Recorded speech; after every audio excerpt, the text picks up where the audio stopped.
বিজেপিয়ে এইবাৰ নিৰ্বাচনত জয়লাভ কৰিবলৈ একমাত্ৰ বিকল্প বাছি লৈছে ভোট চোৰ। ভোট চোৰক তেওঁলোকে দেশৰ সাংবিধানিক যিটো অধিকাৰ এই অধিকাৰ চুৰ কৰিব বিচাৰিছে আৰু সেইকাৰণে তেওঁলোকৰ সকলো মিছা ঠগ প্ৰবঞ্চনাৰ যিবোৰ মায়াজাল, যিবোৰ প্ৰতিশ্ৰুতি, ভয় ভাবুকিৰ ৰাজনীতি, মেৰুকৰণৰ ৰাজনীতি, ঘৃণাৰ ৰাজনীতি, সকলো ৰাজনীতি কৰাৰ পাছতো 6 জনগোষ্ঠীক জনজাতিকৰণ দিম বুলি মিছাকে টুপ দিয়া কথা, তাৰ পাছত তেওঁলোকে বিভিন্ন হিতাধিকাৰী আঁচনি, আন কোনো কথাই তেওঁলোকক নিৰ্বাচনত জিকাব নোৱাৰে। তেওঁলোকে যিবোৰ দিম বুলি কৈছিলে সকলো থকিলে। অসম চুক্তি, 6 জনগোষ্ঠীৰ জনজাতিকৰণ, জনজাতীয় মানুহৰ মাটি, খিলঞ্জীয়া মানুহৰ মাটি বেটি, ভাষা ৰক্ষা কৰা, বানপানী, গৰাখহনীয়া, 6 নম্বৰ দফা, মূল্য বৃদ্ধি নিয়ন্ত্ৰণ কৰা, খেতিয়কক দুগুণ তেওঁলোকৰ আয় বৃদ্ধি কৰা, খেতিয়কৰ পথাৰলৈ পানী দিয়া, বজাৰ দিয়া, চবতে চূড়ান্তভাৱে ব্যৰ্থ হোৱাৰ পাছত মানুহৰ জনগণৰ ওচৰলৈ যাবলৈ একো ইচ্ছু নাই।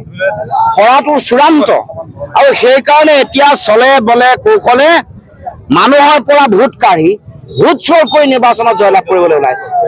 তেওঁলোকক নিৰ্বাচন জয় কৰিবলৈ তেওঁলোকৰ হাতত বাচি থকা একমাত্ৰ বিকল্পটোৱে হ'ল ভোট চুৰি কৰা। ভোট চুৰি মানে ৰাইজৰ জনগণৰ সংবিধান প্ৰদত্ত যিটো গণতান্ত্ৰিক অধিকাৰ তাক চুৰ কৰিছে হিমন্ত বিশ্ব শৰ্মা আৰু ব্যৱহাৰ কৰিছে নিৰ্বাচন আয়োগক।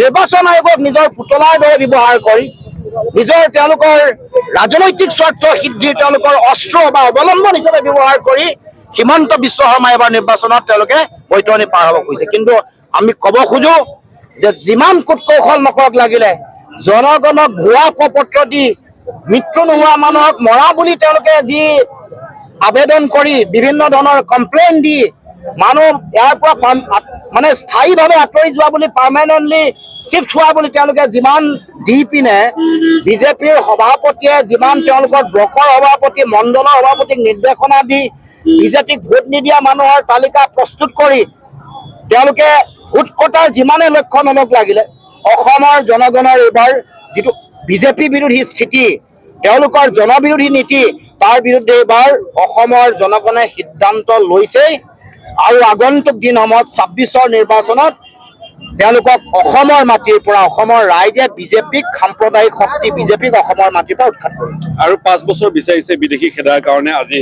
গৃহমন্ত্ৰী অমিত শ্বাহে আৰু 5 বছৰ অমিত শ্বাহে আজি যি বক্তব্য আগবঢ়াইছে এইটো শতিকাৰ শ্ৰেষ্ঠতম কৌতুক। অমিত শ্বাহৰ মুখত এইটো শতিকাৰ আটাইতকৈ ডাঙৰ কমেডিটো অমিত শ্বাহ ডাঙৰীয়া কৈছে। কাৰণ 14 চনত কি আছিলে, বিদেশী তালি টোপোলা বান্ধি যাব লাগিব 16 মেৰ পিছত। 16 চনৰ নিৰ্বাচন আহিলে একে শ্লোগান, 19 আহিলে, 21 আহিলে, 24 আহিলে, এতিয়া 26তো তেওঁলোকক যদি আপোনালোকে চাই বিদেশী নাগৰিক চিনাক্তকৰণ বহিষ্কৰণৰ যদি তালিকা চাই এই বিজেপি চৰকাৰৰ দিনত আটাইতকৈ কম সংখ্যক বিদেশী চিনাক্তকৰণ হৈছে বহিষ্কৰণ। আৰু আটাইতকৈ যদি লুণ্ঠিত হৈছে অসমৰ জনগণ, অসমৰ ৰাইজক বিভিন্ন ধৰণে লঘু লাঞ্ছনা কৰি, মূল্য বৃদ্ধি কৰি, মানুহক তেওঁলোকে বিভিন্ন ধৰণে অত্যাচাৰ কৰি, এক্সট্ৰা জুডিচিয়েল কিলিং কৰি, আইন হাতত লৈ আটাইতকৈ বেয়া অপশাসন, বেড গভৰ্নেন্স কৰি তেওঁলোকে চৰকাৰ চলাইছে। সুশাসনৰ নাম লৈ চৰকাৰ লৈ আহিলে আটাইতকৈ বেছি অপশাসন কৰিছে, আটাইতকৈ বেছি অন্যায় কৰিছে। চাৰিওফালে চিণ্ডিকেট, ভ্ৰষ্টাচাৰ, চাৰিওফালে কমিশ্যন